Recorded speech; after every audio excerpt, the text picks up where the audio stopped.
வணக்கம்.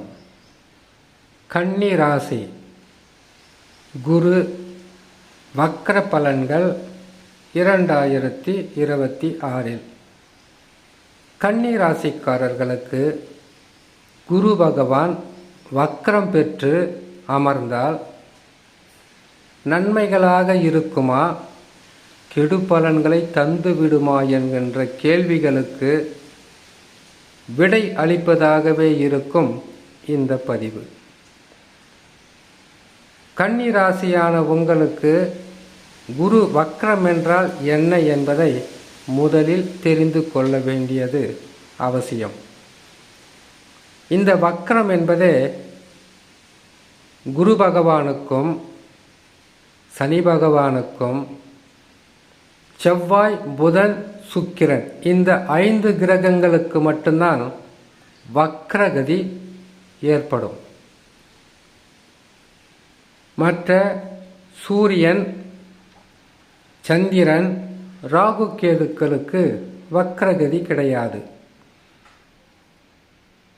இப்படி வக்ர வரிசையில் வரும்போது குரு பகவான் ஆண்டுதோறும் வக்ரம் பெறுவார். சனி பகவானும் வக்ரம் பெறுவார். புதனும் சுக்கிரனும் கூட வக்ரம் பெறுவார்கள். செவ்வாயும் வக்ரம் பெறுவார். இது ஆண்டுதோறும் நடந்து கொண்டிருக்கக்கூடிய கிரக மாற்றத்தால் ஏற்படக்கூடிய சூழ்நிலை.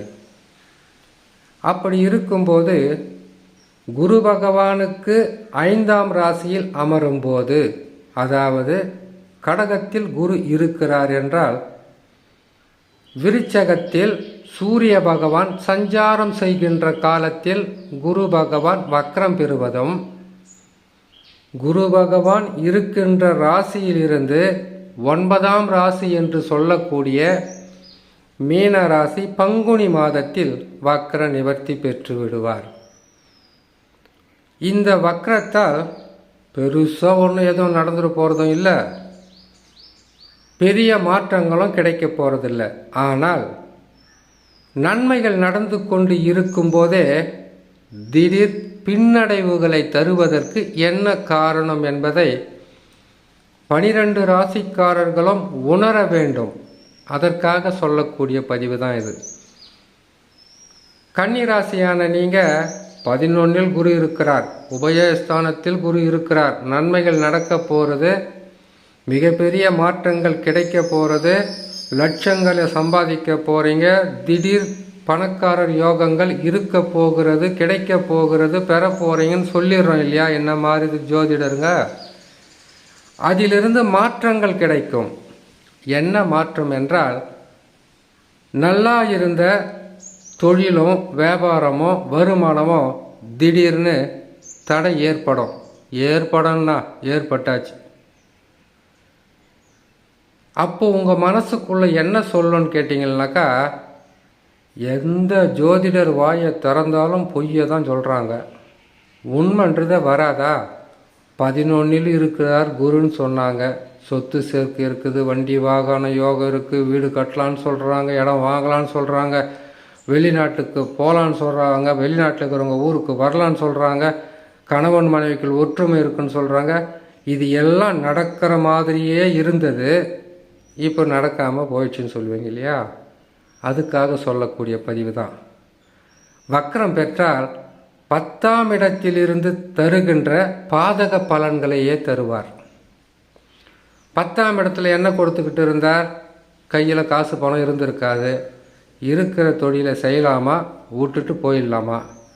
குடும்பத்தில் ஏற்படுற பிரச்சனைகளை பார்த்துட்டு இவ்வளோ பிரச்சனையை சமாளிக்க முடியுமா, நான் தான் கிடைச்சனா உங்களுக்குன்னு சொல்லக்கூடிய அளவுக்கு மனவேதனைகளால் சில வார்த்தைகளை பேசக்கூடிய சூழ்நிலையும், பல வழியிலும் கஷ்டங்களும் நஷ்டங்களும் நீங்கள் சந்திச்சிருப்பீங்க இல்லையா?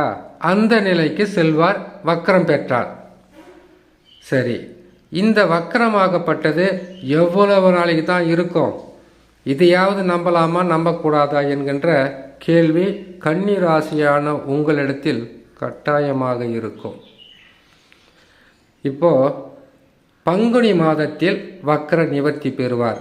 அதிவக்ரம் என்பது 3 மாதங்கள். அதற்கு பிறகு வக்ரகதியில் இருக்கக்கூடிய குரு பகவான் சிறிது சிறிதாக அவர் நன்மைகளை செய்ய ஆரம்பித்து விடுவார். வக்ர நிவர்த்தி பெற்றவுடன் இயல்பான இடத்திலிருந்து நன்மைகளை செய்ய ஆரம்பித்து விடுவார்.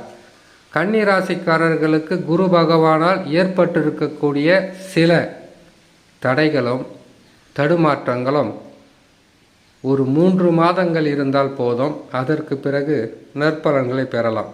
இன்னொரு முக்கியமான விஷயம், நன்மைகளை சொல்லும் போதும் நன்மைகளை கேட்கும் போதும் நமது மனம் ஒரு வகை சந்தோஷம் அடையும். கெட்டது சொல்கிறவங்களையும் சரி, உண்மையை எடுத்து உரைப்பவர்கள் சொல்வதையும் சரி, மனம் வெறுக்கத்தான் செய்யும். இது எல்லா மனிதருக்கும் ஏற்படக்கூடிய பிரச்சனை. கெண்டக சனியில் இருக்கீங்க, மிக கவனமாக இருக்கணும். கெண்டக சனி என்பது தவறான பாதைகளில் தவறான நட்பை, தவறான உறவை உங்களுக்கு உருவாக்கிவிட்டு அதற்கு பிறகு எதுக்கு தான் தொட்டனோ தெரியலையே, அதை தொட்ட நான் கெட்ட அப்படின்னு சொல்கிற அளவுக்கு பாதகமான வழியில் கொண்டு சென்றுவிடும். இப்போவே குறைஞ்சது 1 வருஷங்களுக்கு முன்பதாக இருந்து நான் உங்களுக்கு பதிவு போடுறேன். எதுக்காகன்னு கேட்டிங்கன்னாக்கா, கெண்டக சனியில் தவறுகளை செய்ய வைப்பார், அஷ்டம சனியில் அகப்பட்டு கொள்ள வைப்பார். கெண்டக சனியில் மிதமிஞ்சிய தைரியத்தால் தப்பு செய்தால் இனிமேல் வாழ்க்கையில் தலை தூக்க முடியாத அளவுக்கு துன்பங்களை தருவார் சனி பகவான்.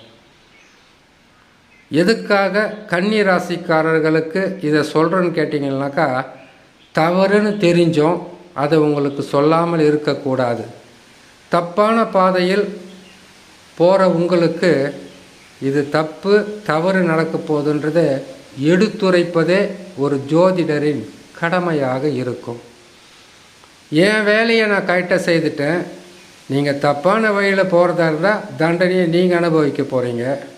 நேர்மையான வழியில் போனால் கஷ்டங்கள் இருக்காது.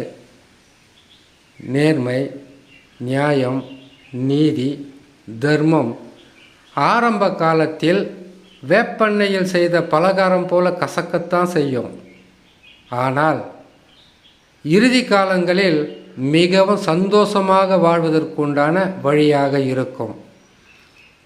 தப்பு, திருடு, ஏமாற்றுத்தனம், மற்றவங்களை கஷ்டப்படுத்துறது, மற்றவங்களை ஏமாற்றி சம்பாதிப்பது, தீயவர்களாக இருப்பது ஆரம்ப காலத்தில் ரொம்ப ரொம்ப நல்லா இருக்கலாம். கடைசி காலம் விரல் நீட்டி சொல்லக்கூடிய அளவிற்கு கெட்டவராக மாறிவிடுவாங்க. அதனால் இப்பொழுதே ஏதாவது தவறோ தப்போ இருந்தால் திருத்தி கொள்ள முயற்சி செய்யுங்க. திருந்த வழியை தேடுங்க, நன்மைகள் நடக்கும். அதை தவிர்த்து நடக்கும்போது பார்த்துக்கலாம் அப்படின்னாக்கா, பார்க்குறதுக்கு, கேட்குறதுக்கு, சொல்கிறதுக்கு, சொல்வதை கேட்பதற்கு ஆட்கள் இல்லாமல் தவிக்க வேண்டியதாக இருக்கும். இது பயமுறுத்தும் பதிவாக எடுத்துக்கொள்ளாமல் கன்னி ராசியான உங்களுக்கு வரக்கூடிய பாதகங்களை தடுக்கும் ஒரு முன்னெச்சரிக்கை பதிவாக எடுத்துக்கொண்டால் மிகவும் நல்ல நிலையில் இருக்கும் என்று சொல்லி இன்னொரு நல்ல பதிவில் உங்களை நான் சந்திக்கிறேன். நன்றி, வணக்கம்.